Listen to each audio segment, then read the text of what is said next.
We begin with the Heat, a team far from home and far from peak form during their longest trip of the season so far. It began January 8th with a loss in Indianapolis on their way west, another loss in Portland before a win in Sacramento. Monday, a loss to to Utah in Salt Lake, finally to Oakland and a date with history. Congratulations on 20,000. Next game, man. Come on. LeBron James 18 points away from the 20,000th point of his career. Touchdown. Oh. And there's two more.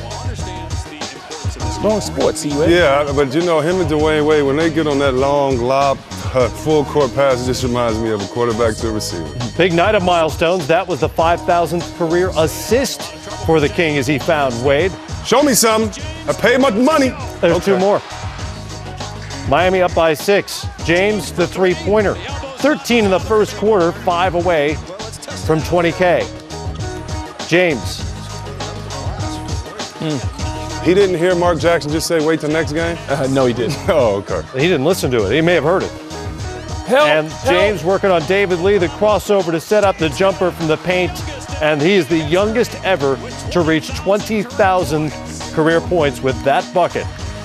David Lee's a part of history. That's right. David Lee could tell his son one day, listen, I checked the great LeBron and he hit 20K on me. 21 points, 6 assists at the half. A little pose on his way to the locker room. Miami up by 14 at the break. Remember, the Warriors were going for a season sweep.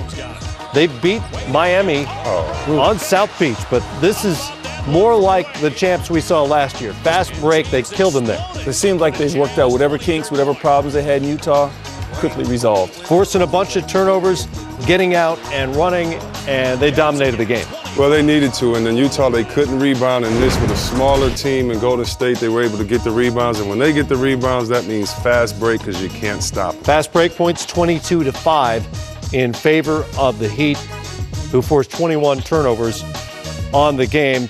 But the night belonged to LeBron James, who spoke with Dave Pasch and TV's John Barry after the game.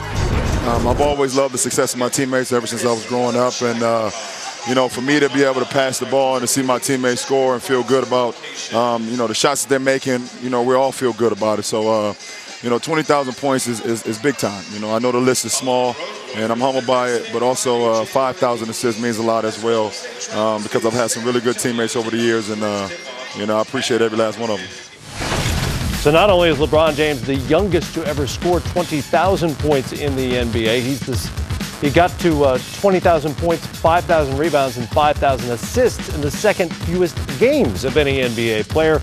He's also the youngest to reach 20K, 5K, and 5K. And when you start looking at LeBron James 10 years into his career and the numbers start to pile up, you think, what? It's just incredible what he's been able to accomplish so soon in his career. When you look at his size, his skill set, his speed, his smoothness, his agility, it's just incredible that all of that is in one package.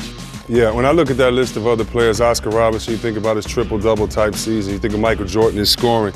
You know, I would just say without all those guys, there would not be a LeBron because LeBron is the best of all of them, or he encompasses some of the best things that all these guys have. And you heard him say it. The one thing that means a lot to him is the 5,000 assists because he's one of the best scorers, but he's one of the best minds we've had in this game. And when you think about a guy like Magic Johnson, you know, he's Michael and Magic to me together, being able to score and get guys involved. So it's just fun watching him play, not just for scoring, but he makes the game so much fun for everybody else that's playing with him and everybody else that's watching. And Chris, you make a heck of a point. Not enough is said, I think, about the mental appreciation that he has for the game. LeBron sees the game, he thinks the game. We know he's a physical specimen. We know how athletic he is, but he's an intelligent ball player as well. How many players have you seen who you can say at this point in his career were better?